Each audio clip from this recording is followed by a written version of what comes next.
সুপ্রিয় দর্শক বন্ধু, উত্তরের প্রশ্ন উত্তরের এই আসরে আপনাকে আরও একবার আমরা স্বাগত জানাই। এই বিশেষ ধারাবাহিক অনুষ্ঠানের মধ্যে দিয়ে আমরা উত্তরবঙ্গের বিভিন্ন গুরুত্বপূর্ণ ও মজার বিষয় আপনাদের সামনে তুলে ধরছি। বালুরঘাটের তহবাজারের মাঝে আজও দাঁড়িয়ে আছেন এক প্রাচীন দেবী, বুড়া কালীমা।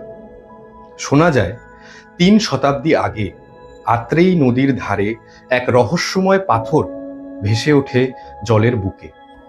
গ্রামবাসীরা দেখে বিস্মিত, পাথরটিতে যেন স্বয়ং কালীমায়ের রূপ।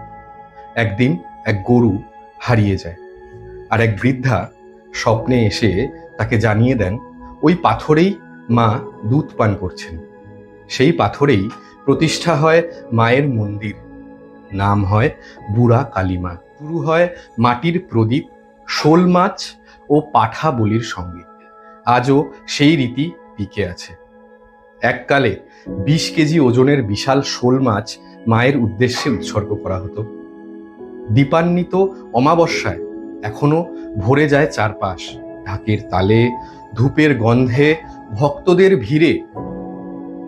মঙ্গলবার আর শনিবারে এখনো স্থানীয়রা মায়ের দরবারে আসেন প্রার্থনা নিয়ে। রানী রাসমণিও নাকি এসেছিলেন একবার।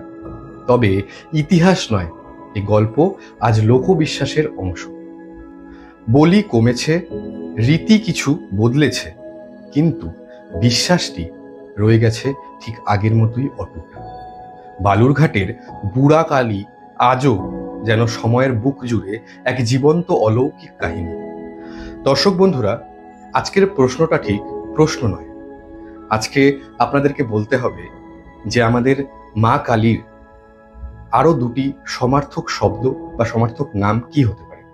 আপনারা উত্তরটি আমাদের কমেন্টস বক্সে লিখে পাঠাতে পারেন, অথবা আমাদেরকে হোয়াটসঅ্যাপে আপনারা ডিএমও করতে পারেন। এই অনুষ্ঠানটি আপনাদের সামনে উপস্থাপনা করছে এনবি ইনফো নামের একটি সামাজিক সংগঠন। আপনারা এনবি ইনফোর বিষয়ে আরো বিস্তারিত জানতে চাইলে এই পোস্টের প্রথম কমেন্টসে ক্লিক করুন। ভালো থাকুন বন্ধু, সাথে থাকুন।